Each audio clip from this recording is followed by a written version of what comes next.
ស្ដីបងប្អូនទាំងគ្នាញ៉ាំសេឥឡូវជួបគ្នាម្ដងទៀតហើយនៅភាពស្អាតនៅ Pop Street Suwon Pop Street កូរ៉េបាទជួបគ្នាជាថ្មីនៅកូរ៉េត្រឡប់មកកូរ៉េវិញមានអារម្មណ៍ថាត្រឡប់មកទៀតបាទសម្រាប់ទី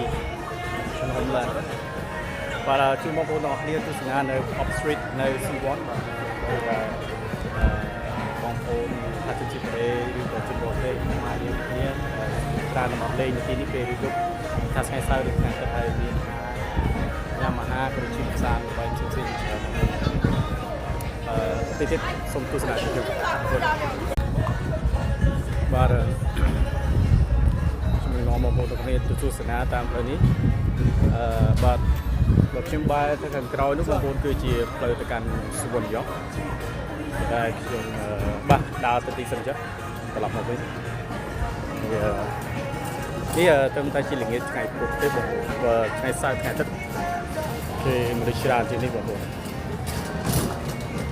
គេនេះមានកន្លែងហាងញ៉ាំអីច្រើនមែនទែនបងប្អូនកូរ៉េនៅកាណាដាយូរបងប្អូនដល់អញ្ចឹងត្រឡប់មកកូរ៉េមានអារម្មណ៍ថាឃ្លានចង់ទៅដើរញ៉ាំកូរ៉េហូបសិនហូបម៉ៃចម្រុះបាទនៅនេះមានទាំងបាទហូបច្រើនរួមទៀតសំខាន់គឺនៅខាងមុខមានជនជាតិកូរ៉េម្នាក់គាត់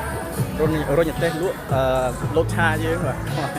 ទណាពីច្រើនបងប្អូនខ្មែរយើងស្គាល់គាត់លោតឆាយើងលោតឆាហើយបាទនៅខាងមុខគឺយកហើយ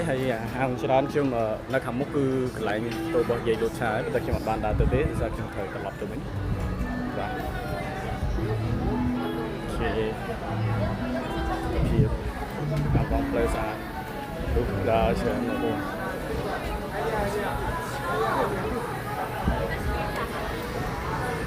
នៅកូរ៉េឥឡូវសម្បូរហាងចាប់តុក្កតា